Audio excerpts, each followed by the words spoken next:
breakfast momentarily. Just get everybody a quick welcome and thank you for all showing up. It's a great crowd today. As you can see, we're almost full pack here.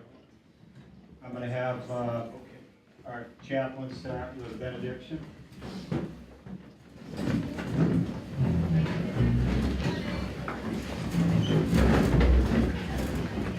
Let us pray. Almighty God, giver of all victories, we thank thee for the opportunities which abide in our land, for thy guidance in the hour of peril, and thy tender love in minds of need. Help us to remember the reverence, the valor, and devotion of departed comrades, not only those whose bodies consecrate our country's soil, but also those who sleep beyond the seas, and those others whose resting place will not be known until the last day, when the deep will have to give up its dead. O God, teach us to honor them by ever cherishing the ideals for which they fought. Keep us steadfast in the cause of human rights and liberties, of law and order, and true Americanism. Give the power to see and the will to do the right. Grant that the American Legion may preserve the high ideal for which our comrades died. May their merciful blessing rest upon those they left behind. Keep us forever firm in righteousness, humble of heart, and unselfish in purpose. Amen. If you can stay standing, please.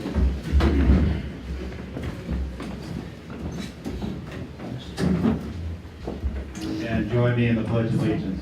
I pledge allegiance to the flag of the United States of America and to the republic for which it stands, one nation, under God, indivisible, with liberty and justice for all. Thank you. You can take seats. So we're going to serve breakfast here and then start our program after breakfast. I just want to welcome everybody to the Memorial Day service here at Post 194.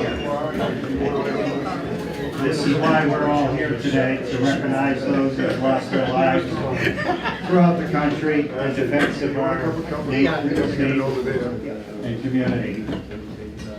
So please enjoy your breakfast, and then we'll start the program afterwards. And you see by the dawn's early light what so proudly we hailed at the twilight's last gleaming, whose broad stripes and bright stars through the perilous fight o'er the ramparts we watched were so gallantly streaming, and the rocket's red glare, the bombs bursting in air, gave proof through the night that our flag was still there. O Saint, us that star-spangled banner yet wave, o'er the land of the free and the home of the brave. Interesting story. So please feel free to talk to them and embarrass them and drag them out and make them talk. Enjoy your breakfast. Reverse engineer, pull the flag order here for Brad and Senator Tarr are departing to the next event. So I want to lead in. I was going to speak about this a little later, but I want to lean into this now because I've got Brad and Senator Tarr and Mrs. Martin's on the committee now. What I'm hoping to do in Hamilton, there's a couple things. The memorials in town go up to 1975, so we need to move forward from 75 to infinity, basically, the way the world order is. And also, in Essex County, we do not have a War on Terror memorial. So I want to propose that Hamilton has the War on Terror memorial for our county. And I've got Representative Hills fully behind it, And Senator Carr, I don't know if he's still here. Is he here? He's hiding on me. There he is over there. He's behind it.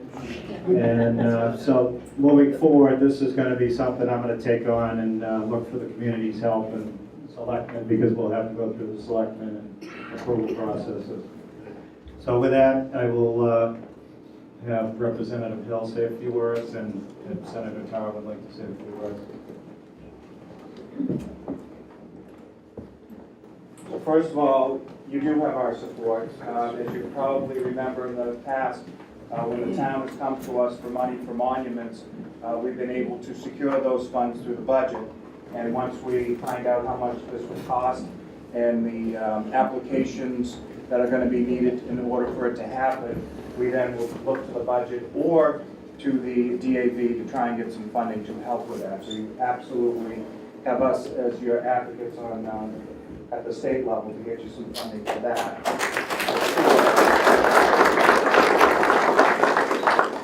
But instead of me giving a big speech, because I think we're going to have a couple of speech folks today, I just want to say thank you to the Legion, and specifically I want to thank the commander for all the work that he has done over the last 5 or 6 years leading the Legion and all the things that you have done. I know I'm looking around and I see a few young people.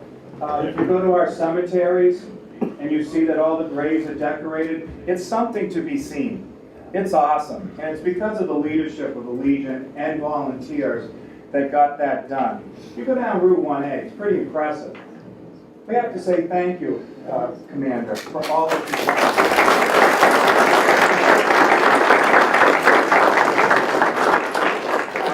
We all love you here, and we all respect all the work that you have done, and the partnership that you and I have had now over the last few years is something very special to Senator Tarr and I, and all the things that we've been able to accomplish. But it takes a great leader for that to happen, and we have one right here in your community. So thank you for all of you.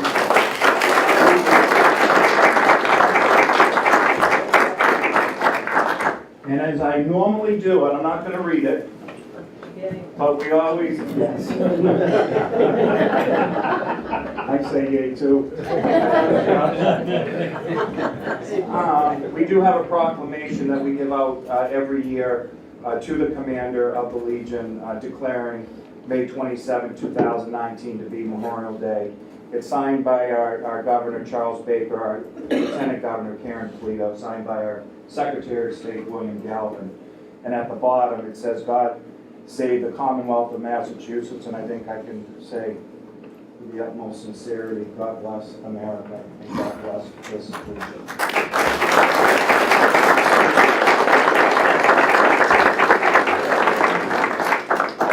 And as every good leader knows, nothing's done alone. So there's a team here that carries the post. I'm only here part-time. There's a lot of people that work here full-time that carry on all our mission. Well, thank you very much, Commander. Good morning. And I'm always happy to be here with Representative Hill. I was particularly glad to welcome him through the door this morning when he arrived. That was a wonderful thing. I know that most of you won't remember that the next time we see each other, but I hope you will. But it's always a great thing to be able to join with you as we convene on Memorial Day weekend and think about how important it is that we have so many people throughout the history of our country that have consistently risen to the call of duty.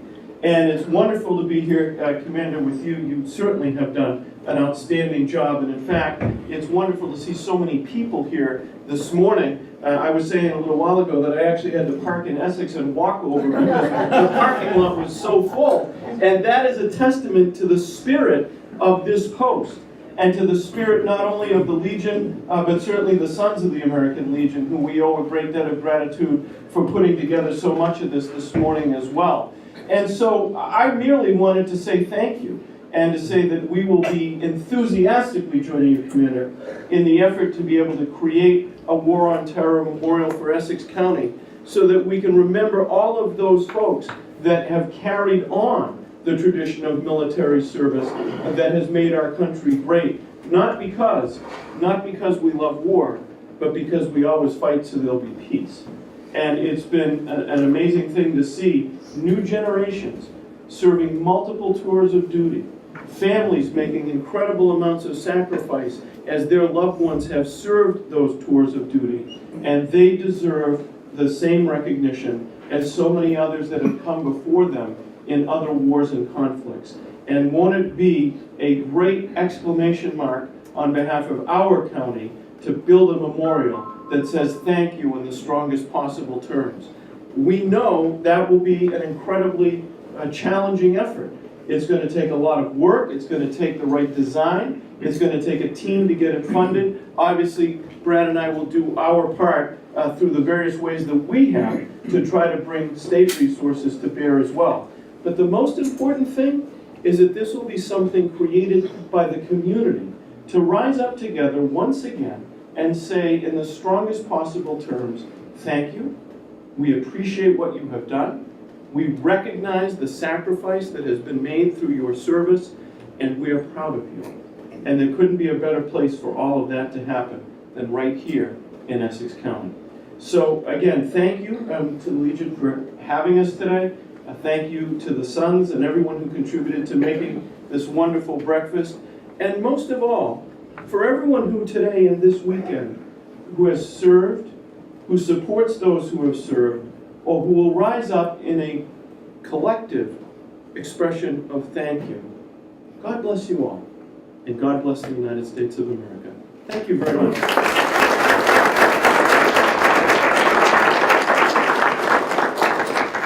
All right, so I want to lead out by just walking around the room here and recognizing the audience. And I want to start with the youngest individual in here. I'm not going to make them stand up. But Henry is 98 and has been a faithful servant to the Legion for way more than I've been around. So we appreciate you every year coming.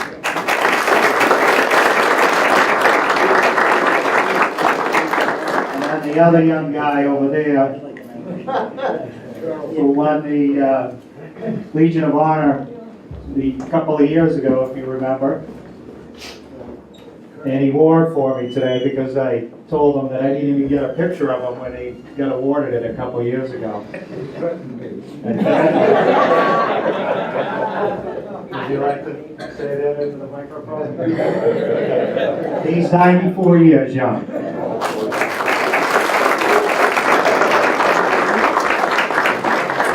My friend over here, the Colonel, he was telling me this morning he walks a mile every day to work out. 94. And he'll be 94 years old.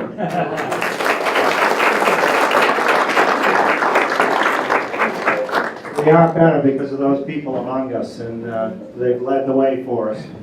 And are all the World War II generation. Is there any other World War II generation people here that I didn't identify? So our numbers have dwindled. When I started in command 6 years ago now, I think we had 25. And I think we're looking at about 8 now that are members here at the post. So, you know, the community left, went to war, and they all came back and created the Legion in World War I and then carried on in World War II. And I think there were 300 that were members here. And Jack will probably correct me on my math because he's the historian that is aware of all this. But I mean, we had about 300 people here that were World War II veterans. So the numbers are falling. You're going to be the last one standing, unfortunately. I hope so. Can I have the Korean Warrior people stand up, please? Or just wave your hand. Rick's trying to pull a sick call. He's got a cane. He didn't want to get up. And if I could have the Vietnam era people stand up, please.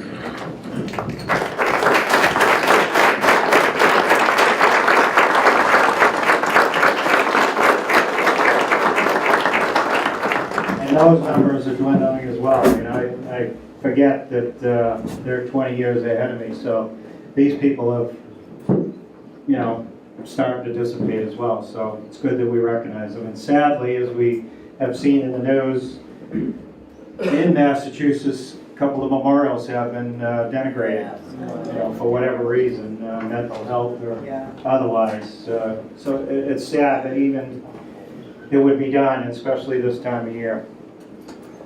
If I could have post-Vietnam, any Cold War, Panama, Grenada, Afghanistan.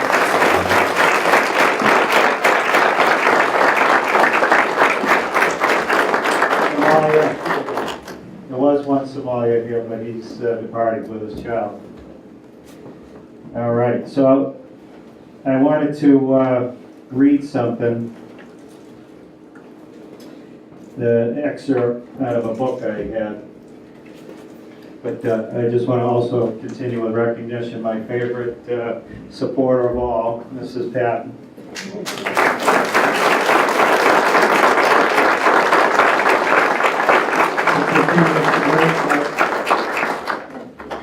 With selflessness, a wonderful person. And there was a fire chief here. I saw the truck tear out, so he had to leave. And our new fire chief, Ray Burnett, he's told me that we're going to have a flag over the parade down the park this year. So that'll be a nice addition to our annual parade tomorrow. In our police department, last weekend we were honored to go to the cemetery to participate in the President Trump had designated last week a police memorial on Wednesday, I believe, right? And Sergeant Trepanier put together a great program down the cemetery, invited the Legion along, and we were honored to be there. Our rifle squad participated. They honored 3 lost police officers, Officer Nyland, Officer Smith, and Officer Hopping, that passed away this past year. And we all have our stories about each one of them and what we cherished about each one of them. And I spoke a couple of years ago, I shared a story about Smitty chasing me through the woods with fireworks as a kid. Smitty was also a Marine and one of us, and he cherished the parade every year and leading the police officers in the parade.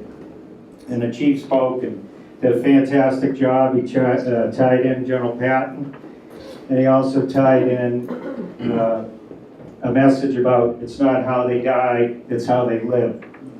And it ties us together, military and police. We're very similar in what we do and have the same purposes.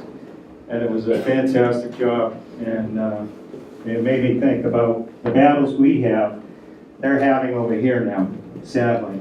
Every day you hear about another police officer that is being somehow injured or sadly dies, and there's this permissive idea in the United States that it's okay to push back against police officers, and it's inappropriate. It's not the right politics. And if we've got our VSOs, Kathy and Karen, up here at the front desk. And if you don't know what the VSO is, the Veteran Service Officer, she covers how many counties? 10? 8.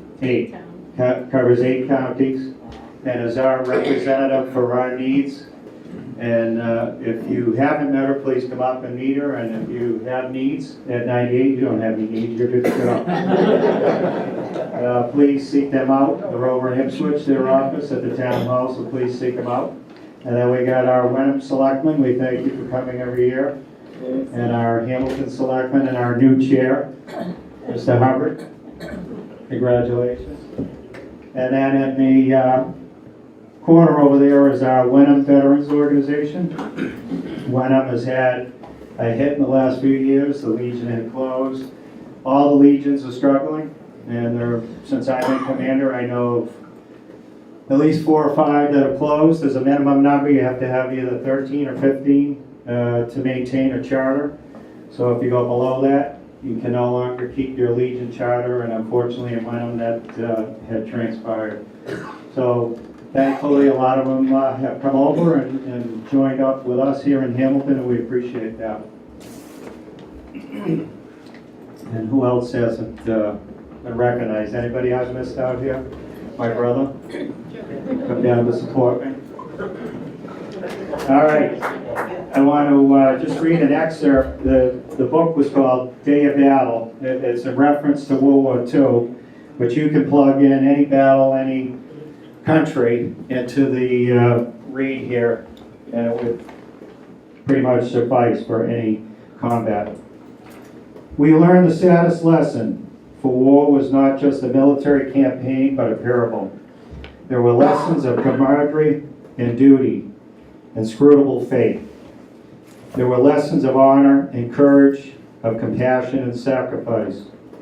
And then there was the saddest lesson that we learned again and again, coming home in the coming weeks as we fought across Sicily, and in the coming months as we fought their way back toward a world at peace.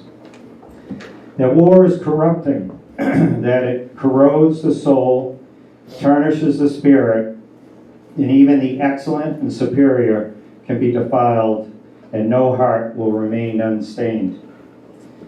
It sums it up. No matter how well you are when you walk away, you always get that internal baggage.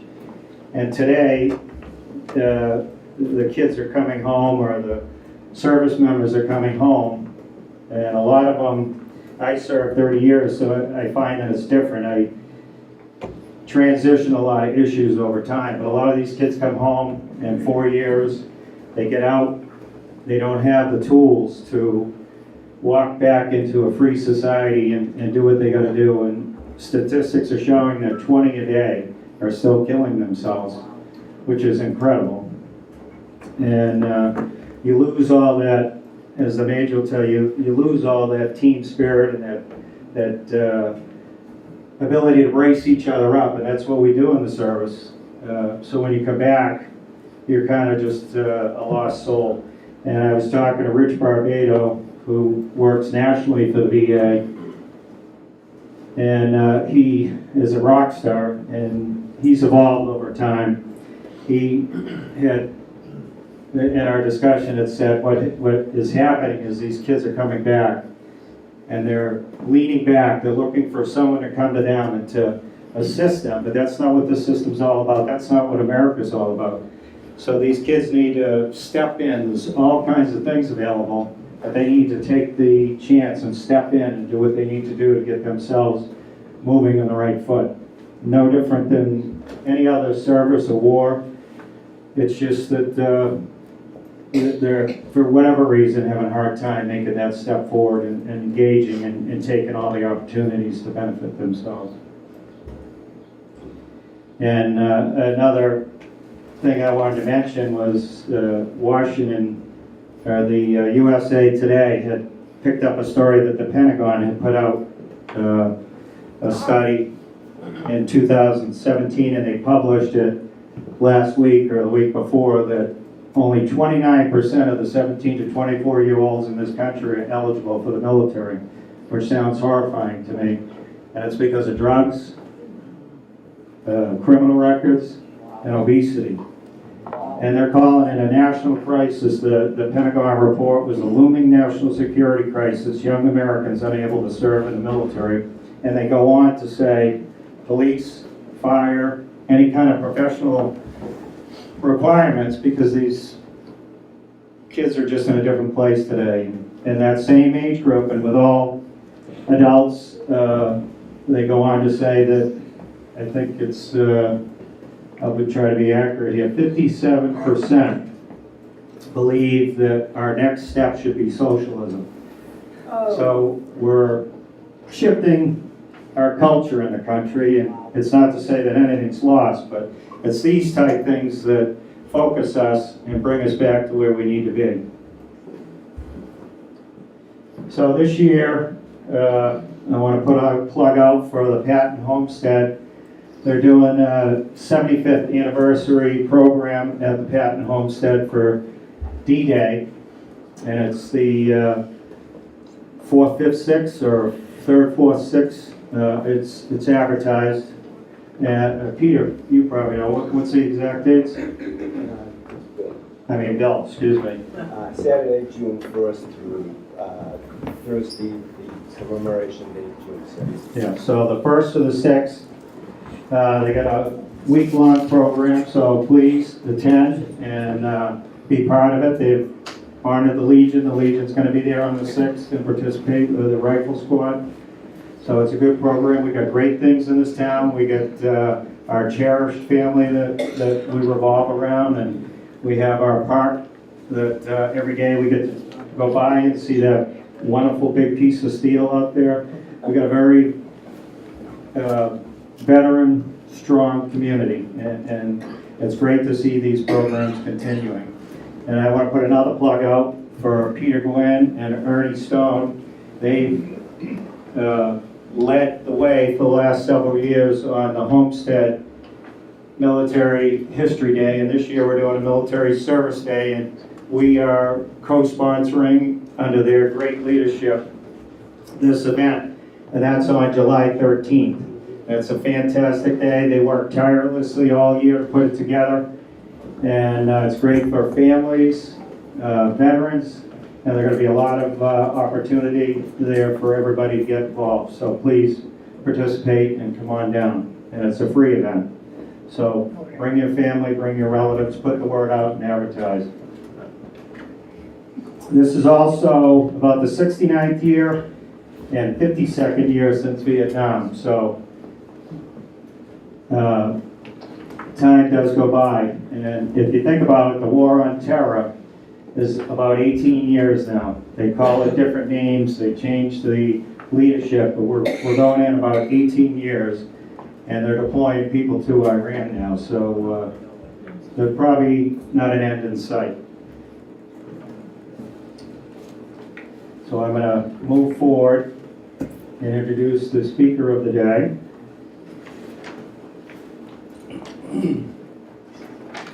I'll lead into this a little bit. We do the school walk on Friday every year before the Memorial Day weekend. And we start at Bucher, go to Cutler, go to Winthrop, and end at the middle and high school. And as they spoke about me today and my leadership, I've dragged in our guest speaker to be my voice down at the school system and each year at the cemetery, and he's done a phenomenal job. And his son this year, who just graduated from his pilot's program, he's now a pilot in the Coast Guard, was with us this year, and it was very special. The good-looking Martin and the older Martin is the way it went all day. He was able to engage the children a little differently than us old scary people. And we had at Bucher, Cutler, and Winthrop, we had an engagement with the audience program. And the kids started slow, and by the time we got to Cutler, boy, they were throwing out some tough questions. And questions that you may not think they would throw out, questions about life, questions about death, questions about the enemy. You know, we didn't get fixed bayonets, but we had almost everything around that. And his son did a phenomenal job.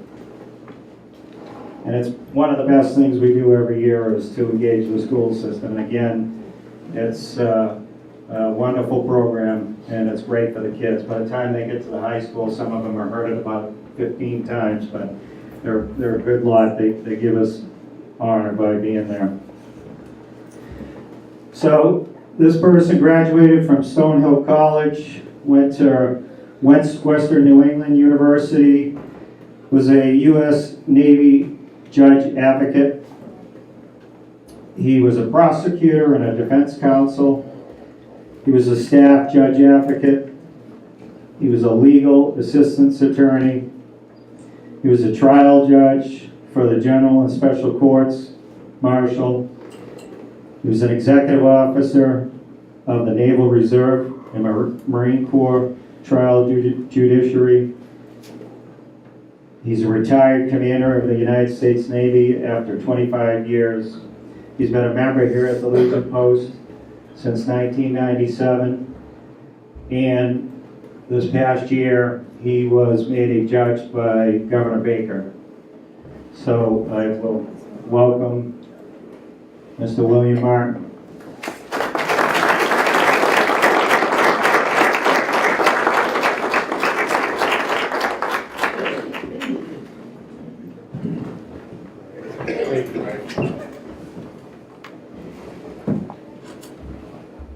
Thank you, and good morning.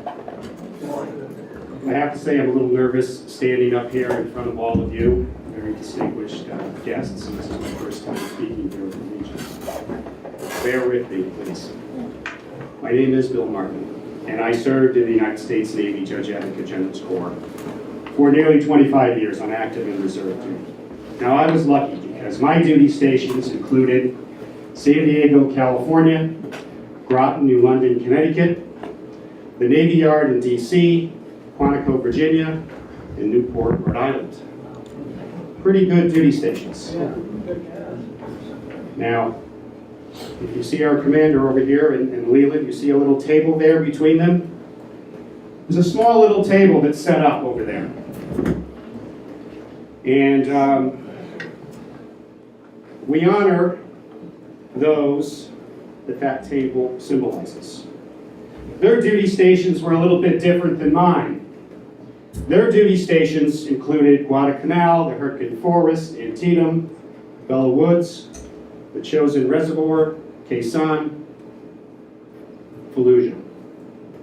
Most of them did not serve 25 years like I did, because most never got the chance.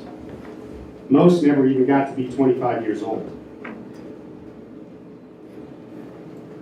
We see that table and chair set up all over the world. We see it in wardrooms, we see it in mess halls, we see it in ships on bases. And it means the same thing everywhere. It's a reminder to all of us of what and who should never be forgotten. The ghosts that take turns sitting at that chair, sitting at that table, will not let us forget. Those of us who can hear their call must gently remind others that cannot, that they must always be remembered. I'd like to thank some of the distinguished guests here. I know Senator Tard just left, and so did State Representative Brad Hill, but their support is very important, and we definitely thank them for that. I'd also like to thank the selectmen and women who are here supporting us on this day to remember those who gave their lives in the service of this great country of ours. And thank you to Joanne Patton for being here and being such a big supporter of the Legion. I'd like to also thank the Hamilton Police Department and the Fire Department for coming out here and honoring us with your support. I'd like to recognize my fellow veterans, friends, guests, and family members, and thank you for being here this morning. I'd like to also just take a moment to remember Tony Heath, a post-194 Legion member for 50 years who just passed away a few months ago. He will be missed. Finally, I'd like to recognize our commander, Greg McKenna. I know that a number of people have said some very positive things about Greg, but it's never enough for what he does. Greg served for 30 years in the United States Army, Special Forces, Green Beret. He had multiple combat tours, and he has served the last 6 years as our post commander. His leadership, if he decides to leave, and I know that perhaps he might, maybe we can persuade him otherwise, is going to be sorely missed. This post may have ceased to exist these last few years if it wasn't for that man. So thank you, Greg. You are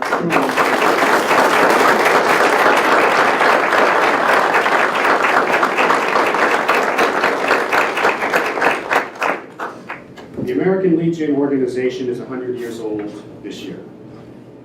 The Legion was formed in 1919 in the months following what was once called the Great War.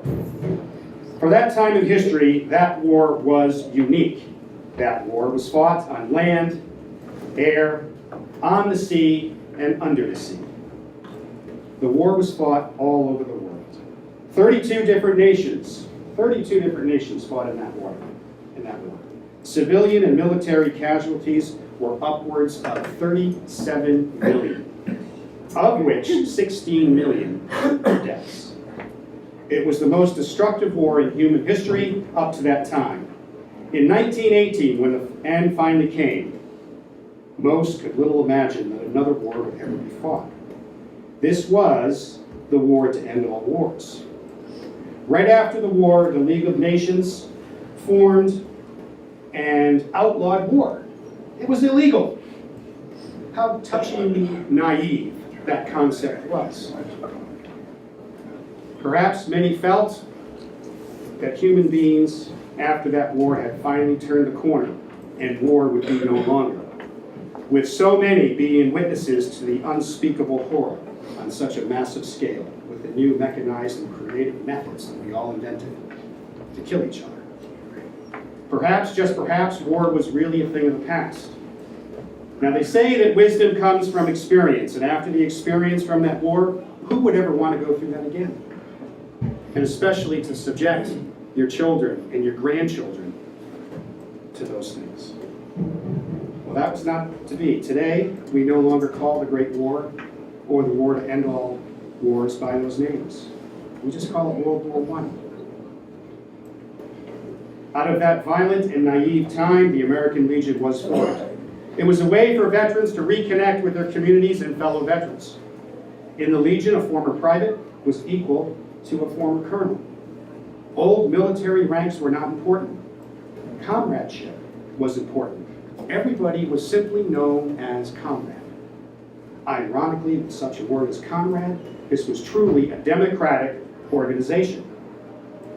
Now we come here together on this weekend, and thank you so much for being here. With our fire department, our police department, elected officials, guests, friends, family members, and fellow veterans. We all are here sharing a common, but at times sadly uncommon belief and faith in the good things about this country. Our organization, our Post 194, like posts all across this vast country of ours, need veterans to fill our aging and diminishing ranks. I urge you, please, canvass your neighborhood, your friends, for vets. We need them in the Legion. Please tell them about us. We need them, and they need us. Greg told you just a minute ago, we are losing 20 veterans a day to suicide. 20. Now, when I retired a couple of years ago, I was on the bench doing general and special court martials. And I was seeing young men and women come before me for various infractions. And these were people that we were sending over to war zones for a deployment, and a second one, and a third one, and a fourth one. And they were coming back broken. Is that a surprise? When so much of what we do in this country is focused on so few, there's something wrong with that. But that's what was happening. And I'm not sure what the future holds, as Greg was saying, with so few young men and women that are able to take up the standard and go forward. The pool has shrunk. It is concerning, to say the least. Now, of course, there have been more wars since the war to end all wars. We are engaged in one now. There's going to be more in the future. The American Legion preserves the ideals that sustain us. We are the keepers of the faith. The Legion provides a safe and welcoming place for veterans, their families, their friends, their neighbors, a place where people believe in America. A big part of what we do in the Legion, and the most important part, is just this, being here today.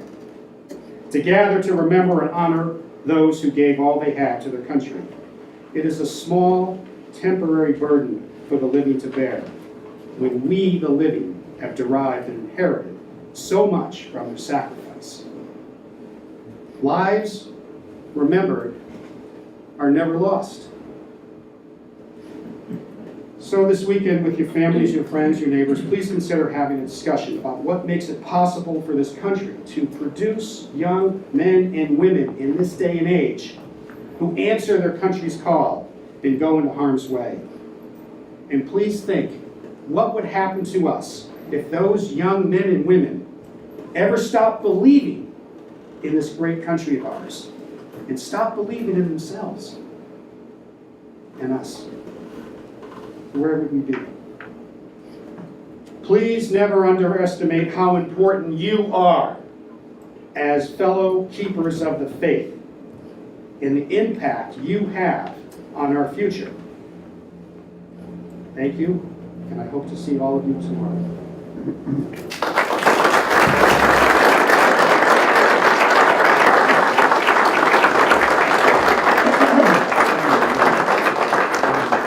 He does an incredible job with the different age groups at the schools, and anybody that participates and watches.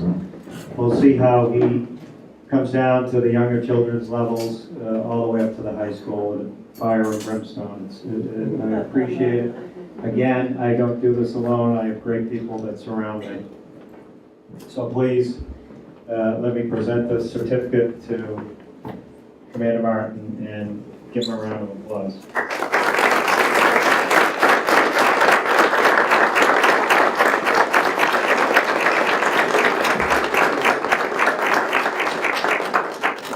As I often do, get tunnel vision, because this is not my primary job. I did forget our town manager, Joe, who's also a service member. So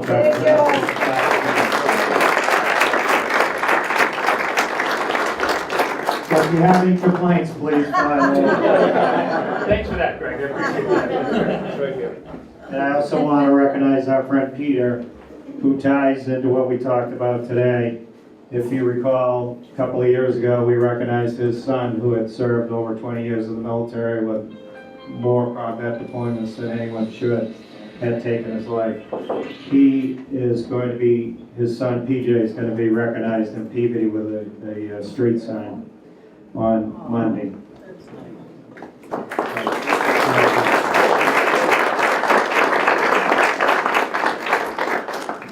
And then I went out of order. I talked about the War on Terror monument that Jackie and I got to head up, because everybody knows Jackie.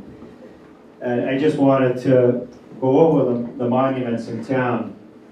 Inside the town hall, we have the memorial room, and it's lined with the plaques of World War I, World War II, Korea, and Vietnam.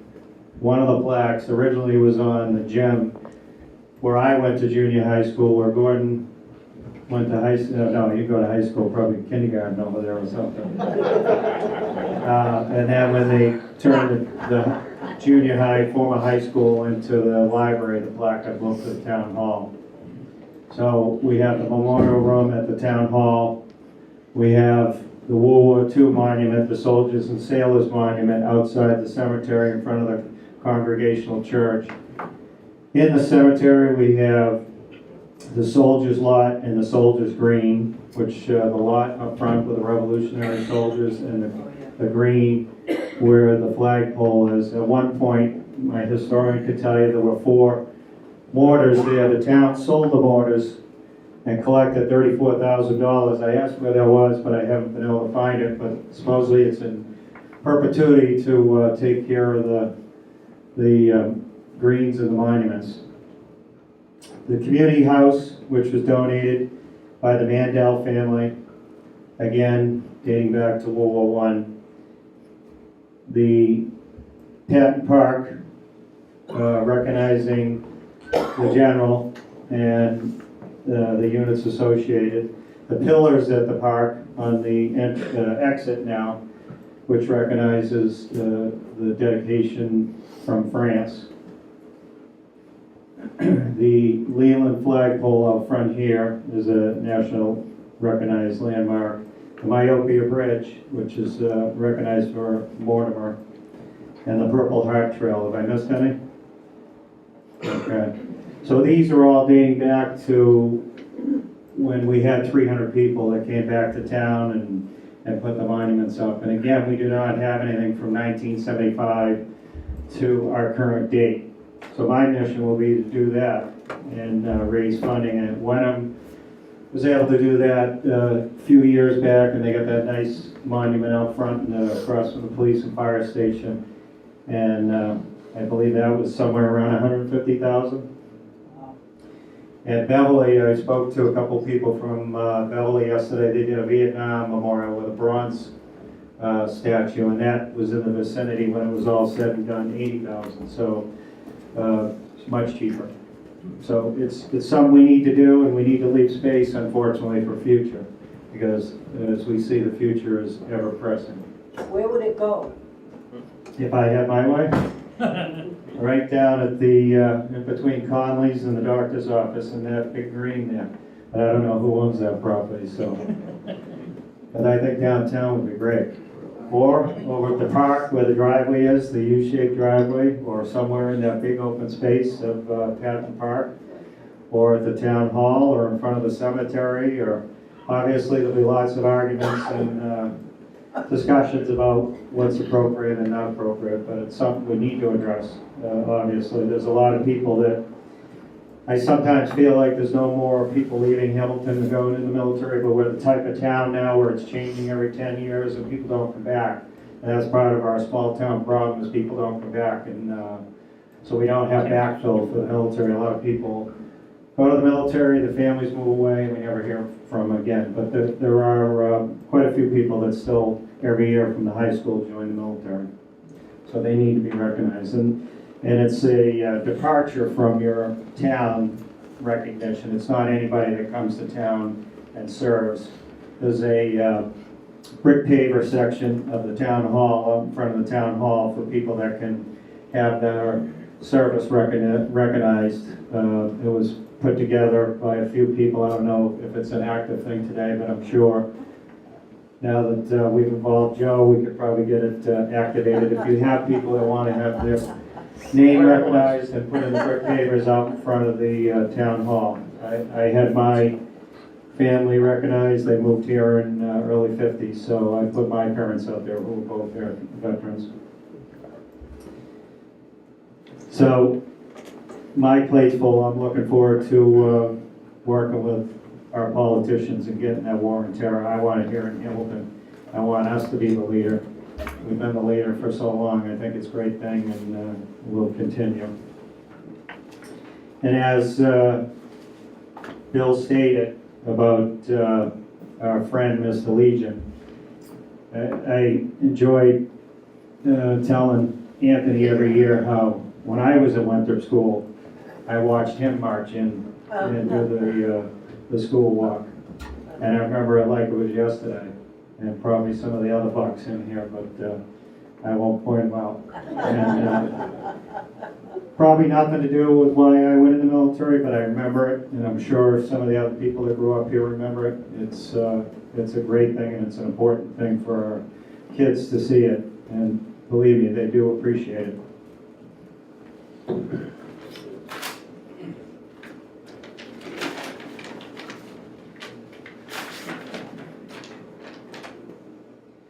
So we made up a plaque for Mr. Legion. He was a Navy service member, and Tony served the post here for 50 years, and he served the district, he served the state. He's one of the two that swindled me into coming in and being commander, and told me that if I ever needed help, he would be there to help me, and he did. He told me everything I needed to know about the Legion, and I still don't know a whole lot. But if I ever had a question, he knew the answer, or could get the answer.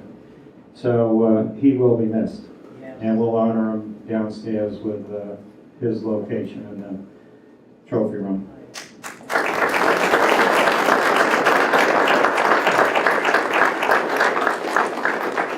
Two more quick things, and I know everybody's antsy to go. One, I'm going to let our chairman say a quick word. And the other is, you may or may not have seen this talk of a two-town parade. It means a lot to each town to have a parade, and each town has an ownership in the parade. And Sean Farrell had a meeting last week. I went and spoke and said a few things. It's not an easy task, and I'm going to throw the selectmen and some of the Wenham committee under the bus. We have a fantastic police department. We have a fantastic fire department. They give us all the support in the world. I know that Wenham police and fire don't participate We, in my 6 years, have invited the Wenham Police Department to this event, invited the Wenham Fire Department to this event. Neither one has showed up. So we got some work to do. We gotta figure out how this is all gonna work. And we've been supported by you every year, but there's a lot more to it. And I feel very lucky in Hamilton, and now that I have been commander, I hate to see what we have go away, but as you see, we're shrinking in size as well. We would not be able to do what we do today, from the town hall to the cemetery, to the town hall, to the community house, to the park, to Wenham. And there's only a couple of us marching as it is, so we probably have a parade of cars, which doesn't make sense. So if we go down that road, it's gonna have to be a combination of park to town hall, or there's some work to do. And we'll see where it all leads, but we have the open discussion, and it is on the table, and we'll see where it goes. So, sorry to throw all you guys under the bus, but that's what NCOs do. All right, Mr. Chairman, and I want to give Jeff some credit because he's published a couple of things over the years. He's been very supportive of our post here. I've had counsel with him on different things, and he's always been supportive to me. So, Mr. Chairman. Thank you, Commander. I'd like to thank you all for taking time out of your day today to stand with us and recognize and honor all of those who paid the ultimate sacrifice in service of the nation. From the American Revolution to our current operations against terrorism, 1 million American men and women have made the supreme sacrifice while serving in wars and conflicts. We honor all of them, not just those with the highest medals or heroes who fought in the most famous battles. They all died so we can continue to cherish the things that we love: freedom, country, and family. That is why we are gathered here today, to honor the memory of our fallen warriors and have given everything for their country. We are also reminded on this day that in each generation, brave men and women will always step forward to take the oath of allegiance as members of America's armed forces, willing to fight and, if necessary, die for the sake of freedom. I thank you all for joining us in today's tribute. I hope you keep our military men and women and the sacrifices they've made close to your heart today and throughout the rest of the year. May God bless America.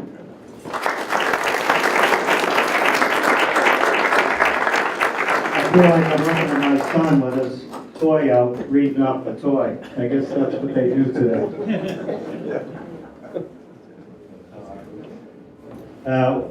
As usual, I have senior moments more often than not. I wanted to recognize, each year we do a boys' state and a girls' state. The boys, as far as I know, couldn't make it here today. I don't believe they're here. The Legion sponsors 2 children to a program, and I won't throw Gordon under the bus, but Gordon went a couple of years ago. Juniors from high school, and they go down and they learn about worldly things, and it's a great resume item. And we have our girls' state recipient here today.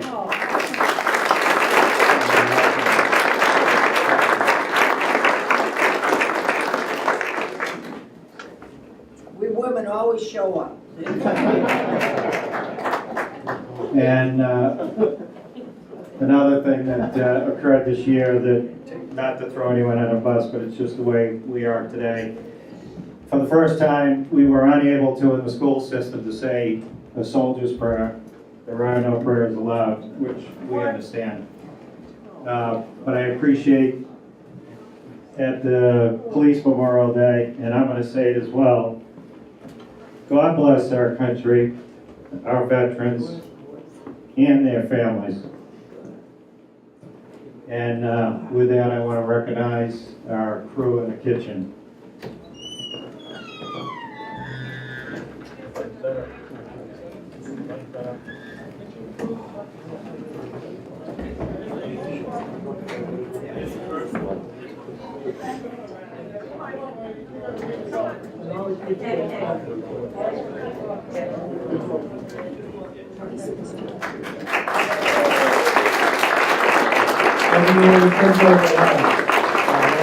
Opposed?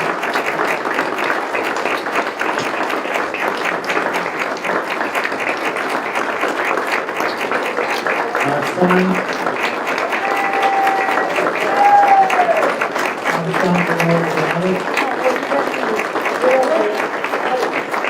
Now, opposed, please accept Joe Hanson.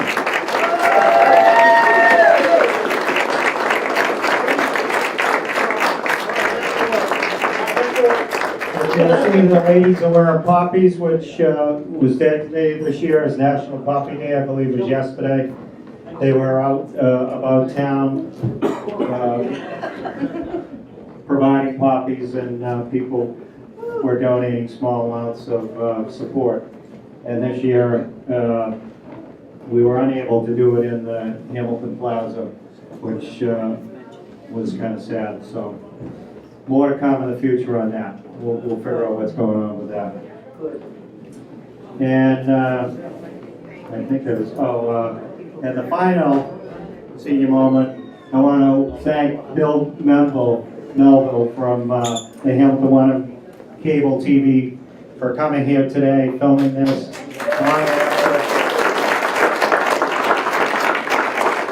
Long after all, John and Stephen Henry, this will be part of our heritage in the community, and as you saw, we're fortunate enough to have a few movies that we put digitally in. I was just talking to my former librarian and our historian that someone came to me the other day with 6 rolls of film from 1921 all the way through the pool dedication, and we're hoping to convert that into digital as well. So we got some great historical data. And without history, who are we, right? So again, thank you everybody for coming. It was an awesome crowd this year. And obviously we are here because of you. And we appreciate your support. I know we'll see the police department, fire department downtown at the town hall when we start the parade tomorrow. And I hope to see a lot of you as well. Thank you.